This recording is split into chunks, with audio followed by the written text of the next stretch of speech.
He had control the moment he stepped out of his patrol car, badge, authority, certainty in every move. She stood there quietly, saying less than she knew, giving nothing away. To him, it was just another stop. To her, it was already something else.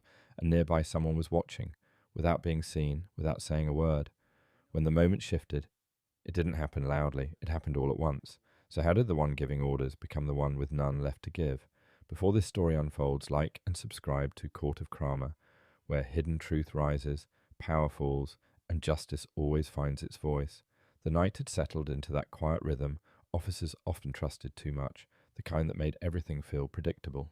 The patrol lights cut softly through the empty streets as Officer Daniels leaned back slightly in his seat, one hand resting near the radio, the other loosely on the wheel. He had done this route countless times, memorized every corner, every stop sign, every shadow that didn't belong. To him, patterns meant control, and anything outside those patterns meant trouble. Daniels prided himself on being the kind of officer who noticed things, small things, the kind others ignored. It was what he told himself set him apart. But over time, that instinct had shifted. It wasn't just observation anymore, it was assumption. He didn't question that shift. In his mind, experience had earned him the right to trust his gut without hesitation. A car moved slowly ahead in the distance, just slightly out of sync with the calm of the street. Nothing dramatic, nothing illegal, but enough. Daniel straightened a little, his focus sharpened. There it was again, that feeling, not evidence, not cause, just certainty, and for him, that was enough. He adjusted his grip on the wheel, eyes narrowing slightly as the vehicle came into clearer view. Something about it didn't sit right with him, and just like that, the quiet night was over. The car moved at a steady, careful pace, its engine barely louder than the hum of the empty street. Inside, the woman behind the wheel sat upright, both hands resting lightly at 10 and 2, her posture calm and deliberate. There was nothing rushed about her movements, nothing uncertain. She drove like someone who understood the road and had nothing to hide. Her eyes scanned ahead, focused but relaxed, whilst occasionally checking the mirrors out of habit, not fear. The soft glow of the dashboard reflected against her face, revealing a quiet confidence, the kind that didn't need to announce itself. She wasn't speeding. She hadn't crossed a line. She hadn't done anything that would draw attention. And yet somehow she had. There was a stillness about her, not passive, but controlled, like she was always aware of her surroundings, always a step ahead in her own thoughts.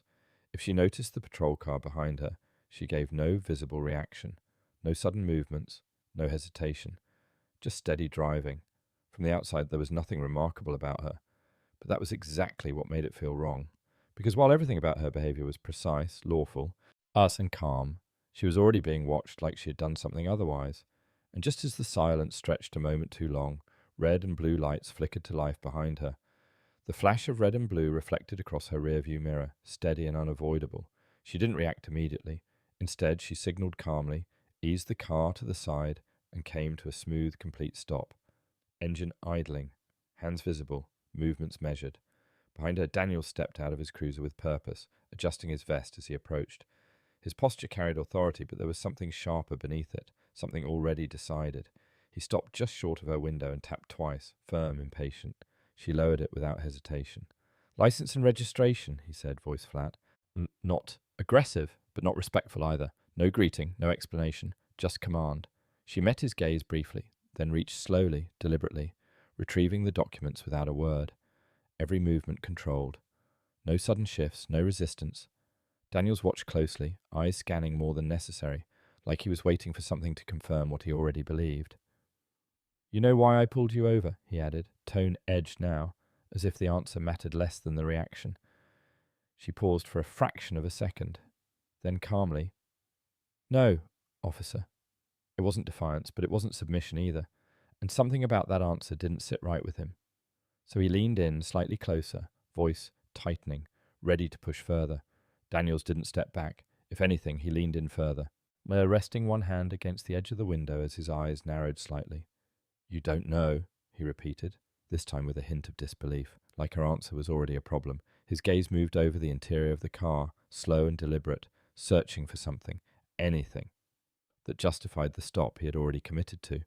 "You were driving kind of suspicious back there," he added, vague and unconvincing, but delivered with confidence.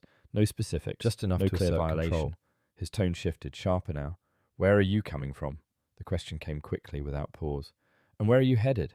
Before she could fully answer the first, he layered on the next, tightening the space between them with each word. It wasn't a conversation, it was pressure. Daniels watched her closely, studying not just what she would say, but how she would say it. His posture suggested he was waiting for hesitation, for inconsistency, for anything he could use. Because in his mind, there had to be something. There always was. And if it wasn't obvious yet, he would keep pushing until it was. The air between them grew heavier, charged with expectation. She didn't match his intensity, no raised voice, no defensive posture, just a steady breath before she spoke, and her tone even and controlled. "I'm coming from work," she said. Nothing more, no extra detail, no attempt to fill the silence he left hanging. Daniels waited, expecting her to elaborate, to offer something he could question, something he could pull apart, but she didn't. She simply held his gaze for a brief moment, then looked forward again, hand still visible, still.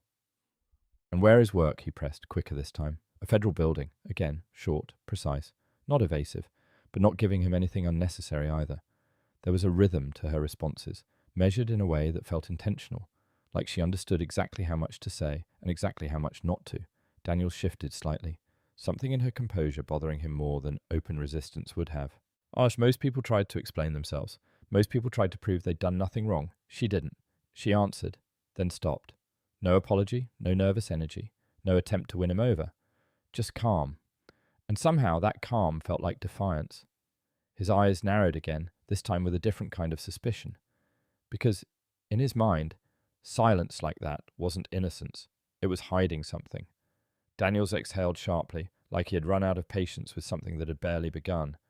"Step out of the vehicle." The command came without build-up this time, firm, final. She didn't move immediately, not out of refusal, but out of precision. "Am I being detained?" she asked, her voice still level, still controlled. That was enough. Daniel's expression hardened. "Don't start that," he snapped, or the edge in his tone no longer hidden. "I'm giving you a lawful order." He stepped back slightly, one hand resting near his belt now, posture widening as if to fill the space with authority. "Step out now." There was no explanation offered, no clear reason, just escalation. The air shifted. What had started as questioning was no longer that. It was control. She looked at him for a brief second, measured, unreadable, then slowly reached for the door handle, every movement deliberate, visible, leaving no room for accusation.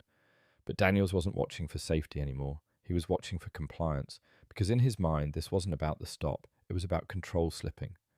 And he wasn't going to let that happen. As she stepped out, he gestured toward the back of the car. "On hands where I can see them." And just like that, the line had been crossed. Daniels stepped back just enough to reach his radio, his eyes never fully leaving her. "Dispatch, I'm going to need another unit," he said, voice steady but deliberate. "Got a situation here. Subject's acting suspicious." The word hung in the air. Suspicious. It was vague, convenient, powerful. There was no resistance from her, no sudden movement, no raised voice, and yet in his tone it sounded like something was already unfolding. He lowered the radio slowly, watching her like he had just confirmed something. "You should have just answered simple questions," he added, almost under his breath, as if this escalation was somehow her fault. She said nothing. Behind her stillness, the street felt tighter now. Quieter in a different way. Moments later, headlights approached in the distance, cutting through the dark with purpose. Another patrol car, then another. Doors opened. Boots hit pavement. 2 officers stepped in, scanning the scene quickly before settling near Daniels without hesitation. "What's going on?" one asked. Daniels didn't look away from her. "She's not being cooperative." That was all it took. No one questioned it. No one asked what actually happened. Their attention shifted to her instantly, measured, guarded. And just like that, the balance was gone. She wasn't facing one officer anymore. She was facing a system that had already decided. The 2 officers moved in, without hesitation, their presence ifintane. One positioned himself slightly to her left, the other just behind Daniels, creating a quiet perimeter around her without a word. "What's the issue?" the second officer asked again, this time more focused. Daniels gave a short nod in her direction. "She's being difficult, not answering questions properly." That was enough. No one asked what questions, no one asked what she had done. The label had already been applied. The officer to her left folded his arms slightly, watching her with a narrowed gaze. "Ma'am, we're going to need you to cooperate," he said, tone firm but already leaning toward assumption. She remained still, hands visible, posture unchanged. "I am cooperating," she replied calmly. But her words didn't shift anything, because this wasn't about clarity anymore. It was about alignment. and they had already aligned with him. The second officer stepped closer now, his voice lowering just slightly. Then don't make this harder than it needs to be. There it was again. Pressure disguised as procedure. 3 officers now, 1 narrative, and no one questioning it. The space around her felt smaller, not physically, but in control, like every move she made was already being judged before it happened. She let a brief silence settle before speaking again, her eyes moving from one officer to the next, not searching, not pleading, just observing. You might want to slow this down, she said calmly. The words weren't loud, but they carried weight. Daniels gave a short, dismissive scoff. Yeah? And why's that? He replied, tone edged with irritation. She didn't answer immediately. Instead, she adjusted her stance slightly, keeping her hands visible, her posture still composed. Because you're making decisions without full information, she said. Again, measured, controlled, not a threat, not even a warning in the way they expected. But something about it didn't fit the situation they thought they were in. The officer to her left exchanged a quick glance with the one behind Daniels, a flicker of uncertainty passing between them. Brief, almost invisible. Daniels noticed it, and it annoyed him. Listen, he cut in, voice sharper now, stepping closer again. You don't get to tell us how to do our job. She met his gaze, steady as before. I'm not, she replied quietly. I'm giving you a chance to do it right. That was it, no raised voice, no escalation. But the meaning landed harder than anything else she'd said so far, and instead of slowing down, Daniels doubled down, because to him this wasn't caution, it was challenge, and he had already decided how to respond. Daniels didn't wait this time. Turn around, he ordered, his voice cutting through the air with finality. The moment hung for a fraction of a second, just long enough to feel the weight of it. Then she complied, slowly, deliberately. No resistance. Her movements were precise, controlled, leaving no room for accusation. She turned, placing her hands behind her back exactly as instructed. But the way she did it, it wasn't submission. It was awareness. Daniel stepped in quickly, grabbing her wrist with more force than necessary, pulling it tighter than procedure required. As the metal cuffs clicked into place with a sharp final sound that echoed louder than it should have in the quiet street. Too tight, too fast, too certain. One of the backup officers shifted slightly, watching the motion, but said nothing. No one stopped it. No one questioned it, because by now the momentum had taken over. Daniels guided her toward the back of the car, his grip firm, almost performative, like he needed the action to justify everything leading up to it. She didn't struggle, didn't protest, didn't even look back, and somehow that made it worse, because there was no chaos to explain what he had just done, only silence, and a line that had just been crossed, with no way to step back. She stood still once the cuffs were secured, her posture unchanged despite the tension at her wrists. No flinch, no protest, just a quiet adjustment of her balance, like she had already accounted for this outcome long before it happened. Daniel stepped back slightly, watching her, waiting for something. Anger, fear, resistance. He got none of it. Instead, she turned her head just enough to observe the space around her, her eyes moving across each officer with a calm that didn't match the situation. It wasn't passive, it was aware, intentional. The officer to her left shifted his weight again, his earlier confidence not as firm now. You sure about this? He muttered quietly toward Daniels, low enough that it almost blended into the night. Daniels didn't respond, didn't even look at him, because responding would mean considering. And he wasn't doing that anymore. She's detained, he said instead, louder this time, reinforcing it more for himself than anyone else. She finally spoke again, her voice steady despite the position she was in. You're moving too fast. No accusation, no panic, just observation. But it landed differently now, because in the stillness that followed, it didn't feel like she was reacting to them. It felt like she was watching them make a mistake. Daniels tightened his jaw, the calm in her voice hitting him harder than any resistance would have. He stepped closer again, this time with less restraint. Search the vehicle, he ordered abruptly. One of the officers hesitated just for a second. Do we have... I said search it, Daniels cut in, sharper now, leaving no room for the question to finish. Yet that was the moment. The line didn't just blur, it disappeared. The officer moved toward the car, opening the door without further hesitation, beginning to look through the interior. No warrant, no clear cause, just momentum carrying the decision forward. She turned her head slightly, watching from where she stood, hands still secured behind her back. You don't have probable cause, she said calmly, not loudly, not aggressively, just stated. Daniels let out a short breath, almost a scoff. I don't need you to tell me what I have, he replied, dismissive. But there was a crack now, small, almost unnoticeable, because she hadn't guessed. She had said it like she knew. The officer searching the car paused briefly, glancing back toward Daniels, uncertainty flickering again. Daniels caught it immediately. But keep going, he snapped. And just like that, the mistake wasn't just made, it was confirmed. For the first time since the stop began, something shifted. It wasn't obvious, nothing loud, nothing dramatic, but it was there. Daniels folded his arms slightly, watching as the search continued, his confidence still present, but no longer as clean as it had been before. There was a subtle hesitation now, buried under his posture, hidden beneath his tone. He glanced toward the officer going through the car, then back at her. You got something you want to tell me, Xiao? He asked, trying to regain control of the moment. But the question felt different this time, less certain, more probing. She didn't answer right away, just stood there, composed as ever, her gaze steady despite the situation. Around them, the scene had grown quiet again, but not the same quiet as before. This one felt watchful. The officer searching the vehicle moved slower now, more deliberate, like he was suddenly aware of what he was doing instead of just following orders. Daniels noticed, and it irritated him. Because control, once questioned, even slightly, didn't come back the same way. He shifted his stance, adjusting his grip on the situation rather than the facts, but something had already slipped, and even if he didn't admit it, he felt it. She tilted her head just slightly, not enough to seem confrontational, just enough to signal intention. Can I ask you something, officer? She said. The question caught Daniels off guard, not because of the words, but because of the tone. Calm, direct, unshaken. Or this wasn't someone trying to defend themselves. This was someone choosing when to speak. He hesitated for half a second, then gave a short, dismissive nod. Go ahead. Her eyes stayed on him. Do you know the exact reason required to justify a vehicle search without consent or a warrant? The air shifted.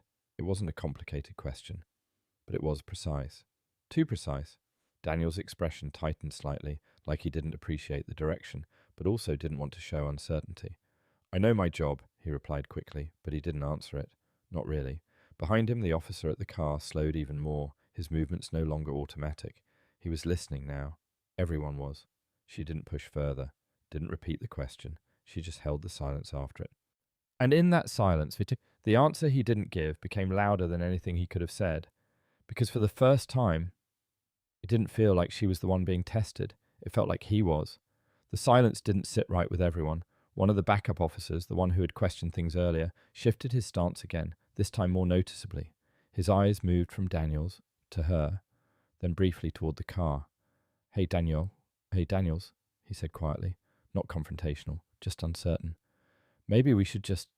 Daniels cut him off with a look, sharp, immediate, not here, not now. The officer stopped mid-sentence, but the hesitation didn't disappear. It lingered in his posture, in the way he no longer stood as firmly beside Daniels as before. His attention drifted toward her again, really looking this time, not at her hands, not at the cuffs, at her. And what he saw didn't match the situation they were acting out. No fear, no confusion, no attempt to talk her way out. Just calm, too calm.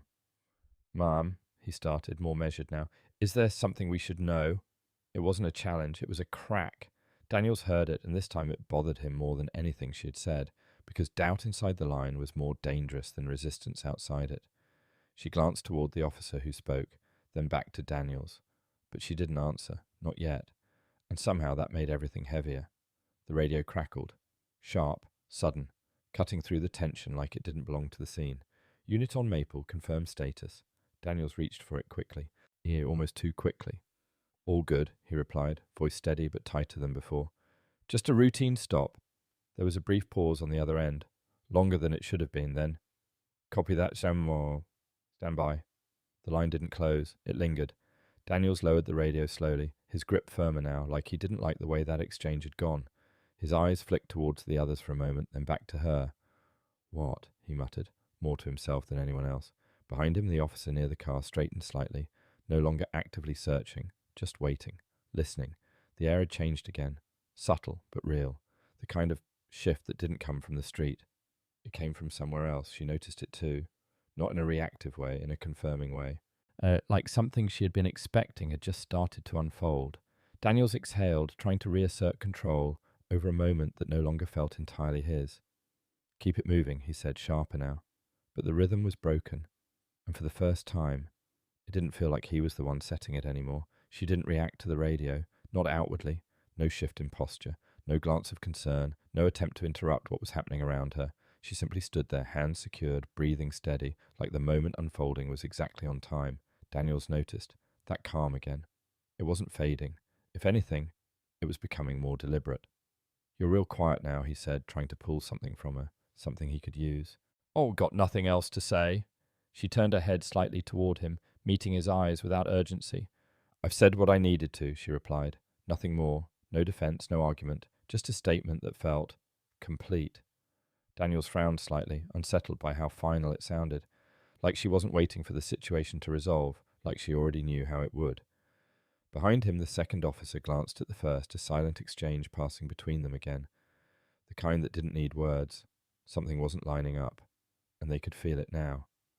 But Daniels pushed forward anyway, forcing movement where doubt had started to settle, because slowing down would mean thinking, and thinking might mean realizing. "Run her ID," Daniels said, extending his hand without looking away from her. One of the officers stepped forward, taking the card and walking back toward the cruiser. The movement was routine, but the atmosphere around it wasn't. Time stretched. The quiet returned again, but heavier now. Not empty, waiting. Daniels watched her closely, like he expected something to break. A reaction, a shift, anything. But she gave him nothing. Just that same steady presence. From the cruiser, the officer leaned in, speaking quietly into the system. The screen's glow reflected faintly against his face as he typed, paused, then typed again. A second pause, longer this time. He glanced at the screen, then back at the ID in his hand, then back at the screen. Daniels?" he called out, not loudly, but enough. Daniels didn't turn. "What?" There was hesitation now, real hesitation.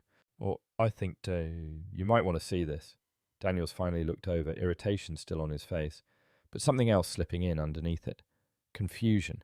The officer held the ID slightly higher, like the answer was there, but not making sense.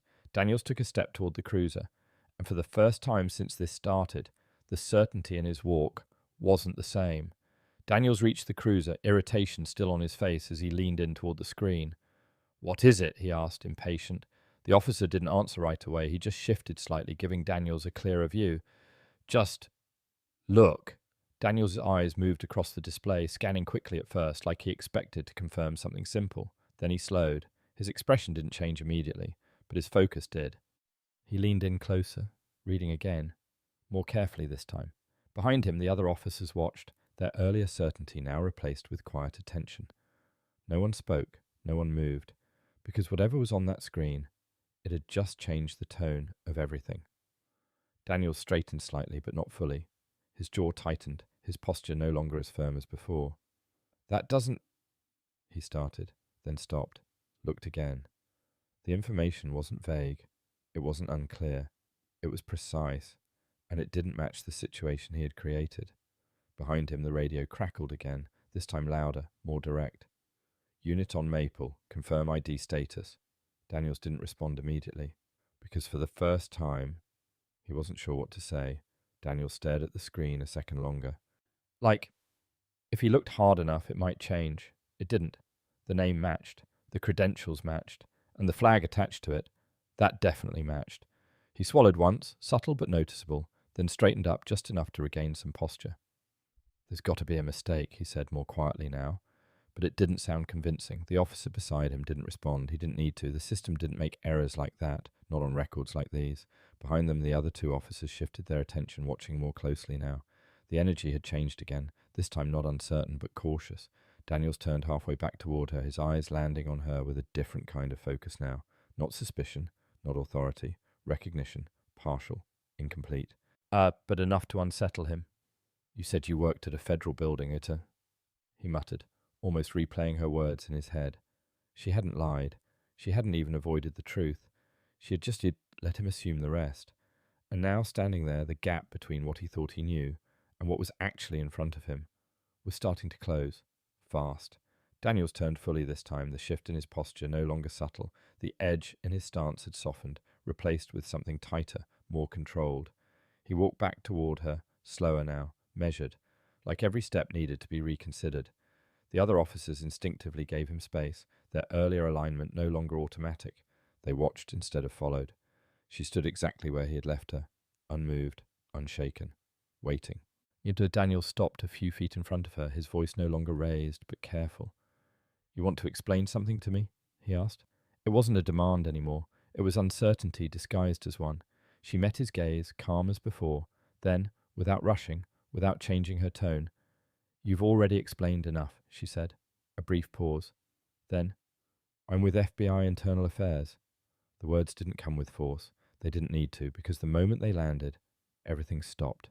No movement, no sound. Just silence stretching across the scene like it had weight. One of the officers behind Daniels exhaled under his breath. Another took a step back. Daniels didn't move at all, because in that single sentence, the entire situation flipped. And there was no way to undo it. Daniels didn't speak right away. For a moment, he just stood there, staring at her like the words hadn't fully settled yet, like part of him was still trying to reject them. FBI Internal Affairs. It replayed in his head louder each time. His grip loosened slightly at his sides, the rigid authority he carried earlier, no longer holding the same weight. His posture shifted, not dramatically, but enough to show it. "You're IA," he said finally, the certainty gone from his voice. It wasn't a challenge. It was confirmation. She didn't nod, didn't elaborate, just held his gaze. That was answer enough. Behind him, the other officers had already stepped back, subtle but clear. Their alignment was no longer with him. It was with the truth. Daniels exhaled slowly, running a hand across his jaw as he processed everything at once. The stop, the tone, the cuffs, the search, each decision replaying, each one heavier than the last. "I didn't know," he said, quieter now. But the words sounded empty the second they left his mouth, because not knowing didn't excuse what he had done, and for the first time since this began, he knew that. He tried to recover. "You have to understand," Daniels began, his tone shifting into something more controlled, more careful. "You were acting unusual. I was just following procedure." But even as he said it, the words didn't hold. They sounded rehearsed, thin. She didn't interrupt him, didn't challenge him. She simply watched, and that made it worse, because without resistance, there was nothing to push against, only his own explanation, unraveling as he spoke.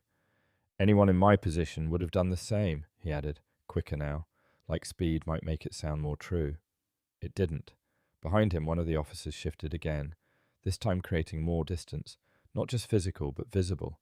Another turned slightly away, no longer standing in quiet support. No one backed him up, no one repeated his reasoning, because now they were hearing it the same way she was. And it didn't sound like procedure, it sounded like justification. Daniels paused, realizing it too late. His voice faded, the confidence gone, completely now. And in the silence that followed, his authority didn't just weaken, it disappeared. The shift was undeniable now. Daniel stood there, and then no longer at the center of control, but at the center of consequence. "Take the cuffs off," one of the officers said quietly. Not to her, to him. It wasn't loud, but it carried more authority than anything Daniels had said all night. He hesitated for a fraction of a second, just enough for it to be noticed. Then he stepped forward, reaching for the cuffs, with slower hands this time. Careful, controlled, like the weight of what he was undoing had finally caught up to him. The metal clicked again, but it didn't sound the same. This time it wasn't control, it was correction. She brought her hands forward calmly, rubbing her wrist once, not in pain, just acknowledgement, no anger, no reaction, just awareness. Daniel stepped back immediately after, creating distance where he once forced proximity. No one spoke, no one filled the silence, because the roles had already reversed, and everyone could feel it. The scene wasn't his anymore. It hadn't been for a while. He just hadn't realized it. Until now. The radio came alive again, this time sharper, more direct. "Unit on Maple, confirmed supervisor en route." Before Daniels could respond, one of the other officers stepped in. "Confirmed," he said, voice steady. "We'll be standing by." Daniels glanced at him, a flicker of something passing across his face. Surprise, maybe even frustration. But he didn't argue, he couldn't, because the situation had already moved beyond him. The structure he had relied on, the chain of command, the authority, was still there. It just wasn't working in his favor anymore. Within minutes. Headlights approached again, slower this time. Deliberate, a supervisor's vehicle. The car stopped, and a figure stepped out, scanning the scene with practiced eyes. Not rushed, not confused, just assessing. "What do we have?" the supervisor asked, looking between Daniels and the woman. No one answered immediately. That hesitation said more than words could. Finally, one of the backup officers spoke, measured and clear. "Sir, You might want to hear this from her. The supervisor's gaze shifted, straight to her, and in that moment, control didn't return, it transferred. The supervisor listened, not passively, carefully. Every detail laid out, step by step, without interruption this time. One of the officers explained what had happened, but the tone was different now. Slower, more precise. Like each word mattered. No exaggeration, no assumptions, just facts. Daniel stood off to the side, silent, his earlier confidence nowhere in sight. He didn't step in, didn't correct anything, because there was nothing left to control. The supervisor's expression remained steady as he processed it all. Then his eyes shifted briefly toward the cruiser, toward the open door, the ongoing search. "Stop that," he said firmly. The officer at the vehicle froze, then immediately stepped back, closing the door. Too late to undo, but enough to confirm. The supervisor nodded once, like something had just been finalized in his mind. He turned back toward Daniels, his voice calm, but heavier now. "Do you understand what you've done here?" It wasn't loud, it didn't need to be. Because the evidence wasn't being debated anymore. It was visible. In the silence, in the hesitation, in the way no one stood beside Daniels now, and for the first time, the truth wasn't something coming. It was already there. She stood calmly as the attention shifted fully onto her, no longer surrounded, but recognized. The supervisor stepped closer, his posture professional, measured. "Ma'am," he said, voice respectful now, "I apologize for what's happened here." She gave a small nod, acknowledging but not softening. This stop should not have progressed the way it did. She let a brief silence pass before responding. "No," she said evenly. "It shouldn't have." There was no anger in her tone, just clarity, and that made it land harder. The supervisor turned slightly, gesturing toward Daniels. "He'll be removed from duty pending immediate review." The words were direct, final. Daniels didn't react outwardly, but it hit, because this wasn't a warning. It was consequence. Another officer stepped forward, positioning near Daniels, not aggressively, but with clear intent. His role had shifted now too, from support to oversight. The supervisor looked back at her. "You'll have full documentation by morning." She nodded once more. Control wasn't forced anymore. It was restored, and Daniels was no longer part of it. By the time the scene began to clear, the outcome was already set in motion. Daniels stood near the edge of the street, no longer surrounded by support, but by procedure. Another officer remained close, not as backup, but as witness. His radio, like his badge, his presence, none of it carried the same authority it had an hour ago. "Turn in your equipment, Euretia," the supervisor said, calm and direct. Daniels hesitated for only a second before complying. His movements were slower now, deliberate in a different way. He removed his radio first, then his keys, placing them into the supervisor's hand, one by one. Each item felt heavier than it should have. "This is a temporary suspension pending full investigation," the supervisor continued. "Internal affairs will take it from here." Daniels gave a short nod, but said nothing, because there wasn't anything to say. The decisions had already been made, by him earlier. This was just the result catching up, the patrol car, the flashing lights, the authority he once stood in. All of it remained on the street. But none of it belonged to him anymore, and for the first time, he had to stand without it. The street had quieted again, but not in the same way it had at the beginning. Now it felt resolved. She stood near the curb, no longer at the center of tension, but at the center of understanding. The supervisor approached once more, his tone measured, respectful. "We've had ongoing concerns about procedural conduct in this area," he said. "Tonight, clarified more than we expected." She listened without interruption, her expression unchanged. "This wasn't random," he added. "Your presence here, it was intentional," she finished calmly. Not defensive, not revealing more than necessary, just enough. The supervisor nodded once, acknowledging it. That explained everything. The calm, the precision, like the restraint. She hadn't been reacting to the situation. She had been observing it. Every step, every decision, every mistake, documented without needing to say it. "Understood," the supervisor said quietly. There was no need for further explanation, because the purpose was clear now. This wasn't just about one stop, it was about a pattern, and tonight, that pattern had been seen. She looked down the street for a moment, the flashing lights now dimmer, fading into the background where they belonged. The tension was gone, but the weight of what had happened remained, quiet, settled, understood. Authority isn't the problem, she said calmly, her voice steady but clear. It's what people think it allows them to do. No one interrupted, because there was nothing to argue. But the supervisor gave a slight nod, not in agreement, but in recognition. She continued just enough to finish the thought. You don't lose control all at once, she said. You lose it in small decisions you think won't matter.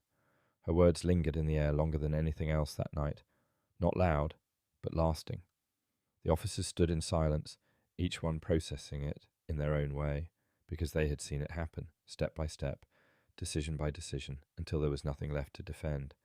She turned without urgency, walking back toward her car, her pace the same as it had been from the start, calm, deliberate, unchanged, and behind her, the lesson remained, not spoken again, but understood.